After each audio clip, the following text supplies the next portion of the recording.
Corporate প্রথম কথা হচ্ছে যে প্রসেস বস্তুটা কি এবং তুমি টাইপ করতে পারছো, তখন তাকে বলা হয় প্রসেস। অর্থাৎ যদি আমি বলি যখন আমি কোনো প্রোগ্রামকে অ্যাক্টিভেট প্রোগ্রামটা রান করছে, তখন সেটাই হলো প্রসেস। অর্থাৎ সবাই তো রান করব বললেই রান করা যায় না, কারণ অ্যাভেলেবিলিটি অফ রেডি কিউতে সাবমিট হবে।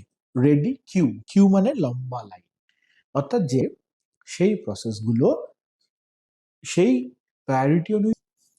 এটা মানে কি, দুপুর 1:30 বাজলে কি হয়, দুপুর 1:30টার সময় একটা খেলবো, রাইট? অর্থাৎ ওই ঘন্টা পড়া মানেই হচ্ছে তোমার কাছে টিফিনের সময় চলে এলো। অর্থাৎ যে প্রসেসের যখন এক্সিকিউট করার কথা তার যখন সময় গেল, তখন প্রসেস টার্মিনেশনের, এটা তো নর্মাল কোর্স অফ অ্যাকশন। কিন্তু